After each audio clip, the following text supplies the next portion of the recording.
안녕하십니까. 현대투자연구소 송조입니다. 오늘 시장도 철저하게 외국인 수급에 의해서 등락을 거듭하고 있습니다. 현재 시간이 1시 25분 정도를 통과하고 있는데 오늘도 양시장에서 지금 순매도를 보이고 있습니다. 자, 하지만 제가 최근에 강조한 것처럼 코스피 기준으로 정확히 5월 28일 이후서부터 외국인 수급에 커다란 변화가 있었고요. 결국 현대차를 이어서 삼성전자 쪽으로 매기가 집중이 된다면 코스피 역사 신고가 돌파 가능성이 충분히 높지 않을까 생각이 되고 있습니다. 현대차 같은 경우는 이제 완연하게 우상향으로 자리를 잡은 것 같고요. 자, 그리고 지수가 역사의 고점 돌파하게 되면 시장 환경이 대단히 많이 바뀝니다. 그리고 주도주 논리 역시도 상당히 많은 변화가 있을 거라고 하는데 거기에 따른 우리가 상당히 대비를 해야 되지 않을까 생각이 됩니다. 이번 시간은 하이브를 준비했는데요. 예전에 제가 넷플릭스하고 비교 분석을 했던 기억이 있는데 좀 더 자료들을 보강을 해서 분석을 해보도록 하겠습니다. 지금 썸네일 보시면 하이브 3년간 랠리라고 했는데 제가 이제 유튜브에서도 많이 말씀드렸고 예전에 강의할 때도 많이 말씀드렸는데 우리가 혁신에 의한 주도주는 3년 오르고 혁명적 주도주는 10년 오른다 그런 얘기 했는데 저는 하이브가 혁명적 주도주 차원이라고 보는데 일단은 나중에 가서 또 내년 이후에 가서 또 우리가 고민해 보도록 하겠고 일단 우리가 혁신에 의한 주도주 이노베이션에 의한 주도주 차원에서 지금 이제 올해 1월서부터 바닥 확인하고 이제 상승세로 전환이 됐거든요. 그러면 2021년, 2년, 2023년까지는 랠리 가능성이 있지 않을까 생각됩니다. 자, 그래서 오늘 이제 방송 내용이 하이브 대 넷플릭스 비교 분석을 해보도록 하겠고요. 자, 그리고 이제 SM이라든가 YG 엔터테인먼트 그리고 JYP 세 개 이제 영업이익도 한번 하이브하고 비교를 해보도록 하겠습니다. 기본적으로 잠시 우리가 차트를 보도록 하겠지만 26만원대가 이제 굉장히 강한 지지선이라고 봐야 될 것 같아요. 일단 그 지지선대 초반이기 때문에 초반을 지지선으로 해서 6월 중에는 30만원 해봐야 10여 프로 정도 올라가는 거니까요. 30만원 돌파 가능성에 자, 대비를 해야 되지 않을까 생각합니다. 여기서 이제 그 장대 양봉이 나오게 되면 따라서 하기가 굉장히 힘들죠. 그러니까 조정기 때 조금 물린다 생각하면서 사는 게 바람직하다고 이제 봅니다. 누차 말씀드리지만 제가 작년에 우리가 카카오를 이제 주력주에 편입하고 굉장히 많이 올랐죠. 한 400%에서 500% 정도 올랐는데 우리가 꽁이라든가 이제 토끼 사냥이 아니라고 그랬어요. 범 사냥하는 심정, 그런 그 자세, 태도, 마음가짐 이런 게 굉장히 중요합니다. 4,500% 주가가 올랐는데도 불구하고 잔수라든가 묘수, 그러니까 고점에 팔고 저점에 대사고 이렇게 잔수, 묘수 쓰신 분들은 수익이 안 났어요. 오히려 손해보고 판 사람들도 분명히 있을 겁니다. 명심하고 또 명심하시기 바랍니다. 지금 화면은 이제 넷플릭스입니다. 2010년서부터 이제 월봉 차트를 제가 캡처를 잡았는데요. 대략적으로 이제 그 출발점을 제가 2012년도 중반 이후로 잡았어요. 2013년, 14년, 15년, 3년 동안 오르죠. 10달러에서 120달러 올랐으니까 3년 동안에 한 1200% 정도 올라갔는데 저는 지금 하이브가 지금 이 위치라고 보는 거죠. 10달러 대라고 이제 보는 거죠. 한 12, 3달러 정도라고 보시면 될 것 같아요. 그러니까 지난주 제가 하이브 방송에서는 목표가 100만원 제시했거든요. 그 100만원은 20만원 기준으로 5배를 적용한 거죠. 제가 그것도 넷플릭스에 비교하면 좀 소극적으로 잡은 겁니다. 자, 그리고 여하튼 2015년도 120달러 고점 위에 2년 동안 조정을 받아요. 그리고 2016년도 하반기서부터 대략 한 5년 동안에 걸쳐서 100달러서부터 이제 590달러까지 올라갑니다. 대략 한 5,900% 정도죠. 9년이죠. 죄송합니다. 이게 오타가 됐네요. 9년이 아니라 5년 동안에 한 5,900% 정도까지 올라가는데 그때는 그거는 그때 가서 고민해 보도록 하겠고 지금 파동은 이제 넷플릭스가 2013년, 14년, 15년 올랐던 1000% 가까이 올랐던 그런 파동하고 저는 일치하지 않나 생각됩니다. 사실 넷플릭스 하면 우리가 영상 콘텐츠 기업이죠. OTT 기업이라고 그러는데 영상 콘텐츠가 되겠고 또 하이브 같은 경우는 우리가 이또 콘텐츠 기업이죠. 음악 콘텐츠 기업이라고 봐야 되겠죠. 같은 반열을 봐야 되는데 제가 나름대로 그 자료를 취해 보니까 아직까지 정확히 나와 있는 건 없어요. 우리가 음악 콘텐츠하고 그다음에 영상 콘텐츠라는 것은 아시다시피 영화라든가 드라마 이런 것들이 되겠죠. 어떤 시장이 더 클 것 같아요? 제가 주위 분들한테 물어보니까 자료는 없지만은 음악 콘텐츠 시장이 훨씬 더 크다 그런 얘기 하더라고요. 우리가 사실 그 하이브하고 넷플릭스하고 동급에서 비교하기는 굉장히 많이 위축이 되어 있습니다. 그렇죠. 우리가 경험을 못했던 그런 영역이기 때문에. 그런데 이런 음악 콘텐츠 시장이 영상 콘텐츠도 크다는 것을 감안한다면 우리가 하이브 역시도 넷플릭스하고 같은 반열 혹은 그 이상도 충분히 가능하다고 봐야 되지 않나 그런 생각을 해봅니다. 그런 어떤 그 자세가 또 태도가 중요한 것 같아요. 자, 그렇고, 자, 요 오타를 다시 수정하겠습니다. 3년간 1200%를 맞고, 9년간이 아니라 이제 5년간입니다. 5년간 이제 그 100달러서부터 이제 590달러니까 대략 한 5,900% 올랐다. 이렇게 보시면 될 것 같아요. 자, 보시는 화면은 이제 YTN 6월 6일자 기사입니다. 세계 브랜드된 BTS, 미국 음악 시장 제대로 뚫었다. 그 미국 음악 잡지 롤링스톤이라는 데가 있나 봐요. 54년 역사로 처음으로 아시아인 그룹인 BTS가 표지를 장식했다. 이런 것도 굉장히 상식성이 있죠. 이런 것들이 막 그 주가에 반영이 돼야 되는데 지금 아직 잠잠할 때가 좋은 잠잠할 때. 여기 아래 보시면 초기에는 이제 그 팬덤을 통해서 아미들이 되겠죠. 아미를 통해서 이제 차트가 뭐 왜곡됐다 이런 얘기 있는데 지금은 이제 미국 음악 산업계도 주목하는 부분이다. 제가 이제 전에 그런 말씀드렸습니다. 스카우트 브라운이라고 있죠. 이타카 홀딩스의 이제 회장이자 그 대표이사가 되겠는데 그 친구가 결국은 그 하이브에 흡수가 된 거죠. 이사회의 임원이죠. 이사죠. 이사가 되겠죠. 그 두 가지 논리를 제시했어요. 처음에는 뭐냐면 그 스캇 브라운이라는 친구가 이제 그 사실 그 세계 음악계 거물입니다. 그런데 왜 하이브에 흡수 합병되느냐? 뭐 두 가지 논리라 보는데 이 케이팝이라는 게 일시적 유행이 아닌 거죠. 기본적으로 짧게는 뭐 10년, 길게는 한 20년 동안 전 세계 음악계를 이제 지배한다고 이제 생각한 거고. 두 번째는 뭐 역시 그 비즈니스맨이 그 사업가다 보니까 결과적으로 어떤 그 욕망, 돈에 대한 어떤 욕망이 그렇게 또 의사결정을 하지 않았나 뭐 그런 생각을 해봅니다. 여기 뭐 이규탁 교수라고 조지 메이슨대 교양학부 교수는 결국은 이제 이게 유행이 아니라 하나의 문화 현상이에요. 문화, 컬처라고 이제 보는 거죠. 자, 보시는 화면은 이제 연합뉴스 6월 5일자 기사입니다. 중국 BTS 팬클럽 다이너마이트 열창하며 한국 가오파. 이게 한국관광공사 주최로 해서 베이징에서 이제 BTS 팬클럽과 함께 한국 관광 홍보전 하는데 다이너마이트 영상을 틀어준 것 같아요. 그래서 중국도 이게 히든이죠. 중국 시장 여러분들 뭐 말씀 안 드려도 아시죠? 어마어마하죠. 중국의 길이 열린다. 지금 팬클럽 회원이 100만이 넘는 거죠. 셀 수도 없죠. 중국 길이 열린다. 한한령이 해지가 된다. 이런 것들도 우리가 충분히 염두를 해야 되지 않나 생각됩니다. 지금 이제 미국과 중국 간의 그런 어떤 그 뭐라 할까요? 지금 굉장히 지금 불확실성 속에서 우리의 어떤 외교적 역량이 오히려 좀 예전에는 사실 그 뭐 고래 싸움이 새우등 터진다는데 우리 역량이 더 강화되고 있는 그런 분위기인 것 같아요. 자, 이번 화면은 이제 투마로우 바이 투게더죠. 메이직, 미 라디오 미디어 베이스 톱 그 40 애드보드 1위를 뭐 차지했다 그런 얘기가 있고 지난달 31일 혼돈의 장 프리즈로 컴백한 투모로우 바이 투게더는 지난 1일 기준 세계 45개국가 지역의 아이튠즈 톱 앨범 차트에서 정상을 밟았다.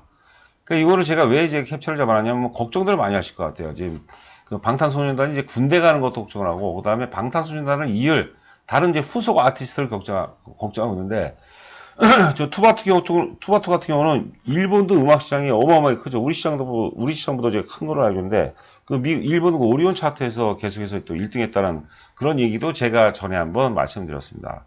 투바투 그 콧대 높은 영국의 오피셜 차트, 오피셜하게 이제 그 우리가 뭐 정식이라고 해야 되나? 공인 차트에 진입했고 일본 라이뮤직 일간 차트 4일 연속 1위 이런 것들도 굉장한 어떤 그 낭보가 아닌가 생각됩니다.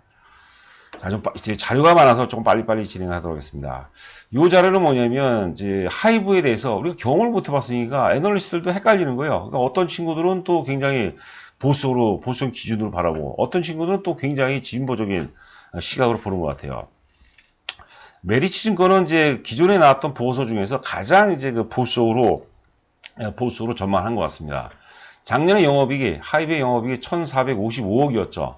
올해 예상 영업이익 1,810억을 잡고 2022년 내년도는 이제 3,083억을 잡고 있어요. 굉장히 보수적이고 이베스 증권 그 여자분 애널리스트인데 이분은 굉장히 진보적이에요. 하여튼 그 작년 영업이익은 뭐 똑같죠. 올해는 뭐 그냥 그래요. 올해는 막 2,050억인데 내년도 영업이익을 5,550억을 보고 있어요. 저도 이제 4천억은 넘는다고 봐요. 저는 4천억을. 뭐 잘하면 5천억까지도 가능한데, 이거는 이제 뭐냐면, 기존에 이제 그 BTS 중심으로 한 아티스트하고 플러스 이타카도 있죠. 연결로 했을 때는 뭐, 공연도 재개가 되고 하니까 연결로 했을 때는 뭐 5천억을 뭐 충분히 넘어갈 수도 있겠다. 뭐 이렇게 보시면 되지 않겠나. 그런 생각을 해보고요. 자, 이것도 이제 간단하게 보도록 하겠습니다. 지금 SM, 같은 창립 순서대로 이제 보도록 SM, 그 다음에 두 번째가 YG 엔터테인먼트, 세 번째가 JIP입니다. 세 번째 먼저 볼까요? 영업이익만 보도록 하겠습니다. 작년도 JIP의 영업이익이 440억입니다. 저 깜짝 놀랐어요, 저는. 그 SM이라든가 YG보다 훨씬 높습니다. YG 엔터테인먼트가 작년에 60억, 그리고 SM이 65억이에요. 물론 이제 SM이 전년대로 400억이거든요. 그러니까 세 개 합해도 지금 그 하이브에 못 미친다는 거죠. 자, 그리고 보시는 화면은 제가 이제 5월 6일서부터 6월 3일까지 하이브 최근에 보고서도 안 나요. 할 얘기가 여러분들 얼마나 많습니까? 지금 사실 그 뭡니까? 그 하이브 홈페이지 들어가거나 지금 특히 이제 엔터테인먼트 산업계를 보면은 뭐 혁명적인 어떤 기사거들이 많죠. 그런데 기존의 애널리스트들 모르는 거예요, 잘. 그러니까 이 보고서들이 안 나오는 거예요. 보고서가 많이 나와요. 이슈화가 되는 거죠. 그런데 지금 보면은 6월 3일이 최근에 나온 보고서가 5월달, 뭐 5월 6일날 좀 많이 나왔습니다. 제가 영업이익만 한번 보도록 하겠습니다. 지금 하이브. 자, 메리츠 증권에서 그 앞서 얘기한 거죠. 가장 보수로 했던 데가 내년도 영업이익이 1,800억. 그리고 유진투자증권이 2,500억. 이 정도면 굉장히 선방이죠. 4,500억에서, 1,400억에서 2,500억은 뭐 대단한 거고. SK증권에서 1,800억. 그 다음에 하나금융에서 이제 2,400억. 현대차에서 2,200억. 한화투자증권은 2,400억. 미래세대에서 2,600억으로 제일 높게 잡았어요. 그 다음에 이제 현대차증권이 2,200억. 삼성증권 2,400억. EBS증권이 2,050억. 이게 이제 가장 좋게 얘기했는데, EBS증권은 앞서도 이제 말씀드린 바와 같이 내년도 2020년도 영업이익을 5,550억을 잡아놨어요. 누구도 모르죠. 그러니까 우리가 이게 무조건 제가 하이브가 100만 원 가고 이상 간다는 얘기 아니에요. 못 갈 수도 있어요. 그렇지 않습니까? 그런데 이제 그 방향성을 보는 거죠. 제일 중요한 게 이제 위버스가 과연 성공할 것이냐. 위버스를 얼마큼 또 입점을 많이 하고 위버스 규모가 그러니까 간접 매출 규모가 어느 정도 커지느냐. 이것도 봐야 될 것 같고요. 그 다음에 그 BTS에서 또 후속 아티스트의 어떤 그 뭐라고 해요, 어떤 성적표라고 할까요? 그런 것들도 우리가 계속 추적을 해봐야 되지 않을까 생각됩니다.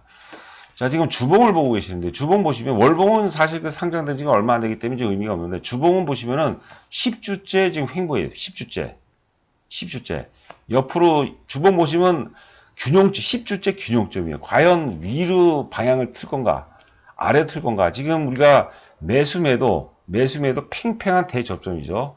예전에 그 초등학교 때 그 운동회 하면 제가 제일 기억에 많이 남는 게 줄다리기예요. 수백 명씩 1000군하고 100군하고 나눠서 줄다리기 하는데 으쌰으쌰 하다가 한쪽으로 방향이 전환이 되면은 웬만해서는 그 뒤집기가 힘들죠. 뭐 직구준 학부형들이라든가 선생님들이 막 그 진 쪽에 와서 막 붙더라도 방향이 한번 틀어지게 되면 꺾기가 힘듭니다. 저는 당연히 우상향 쪽으로 방향 전환 가능성이 상당히 높다고 보고, 사실 지난주 목요일이죠. 지난주 목요일 날이 굉장히 기대했어요. 목요일 날 거래도 적당히 수반되면서 양봉을 뻗었는데, 목요일 날 제가 이제 금요일 날 했나요? 화요일 목요일 날 했나? 하여튼 거래량 수반이 좀 아쉽다는 얘기겠죠. 거래량이 한 100만 주, 뭐 다다익선이죠.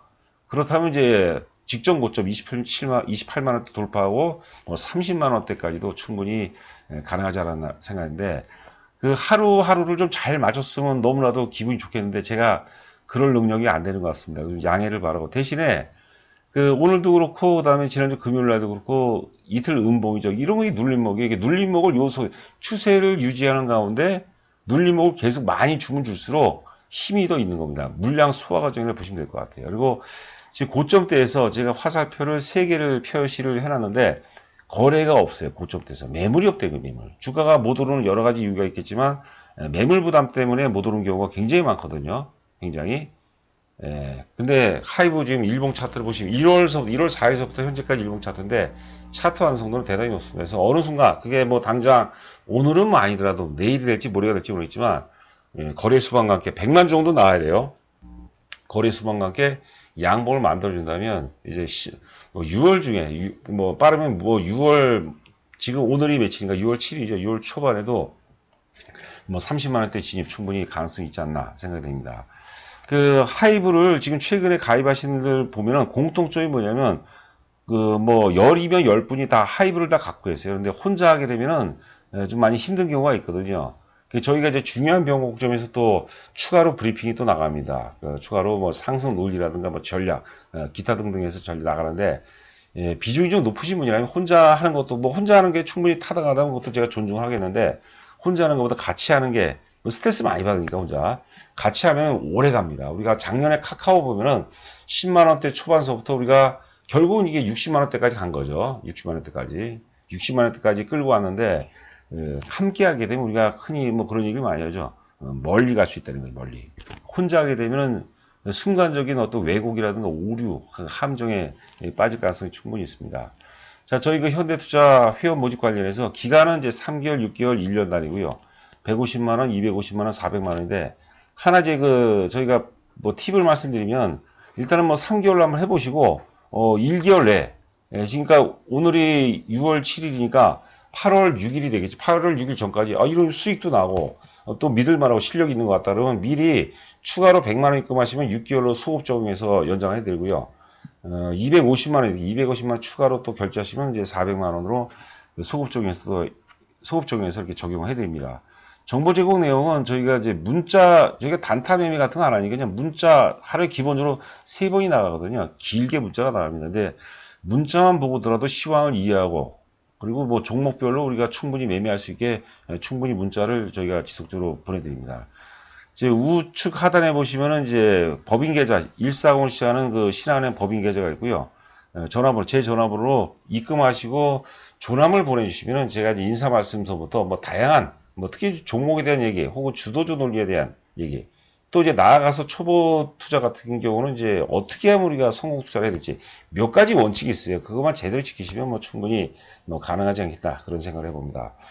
자, 남은 시간도 건승하시기 바라고 저는 또 내일 여러분들 찾아뵙도록 하겠습니다. 감사합니다.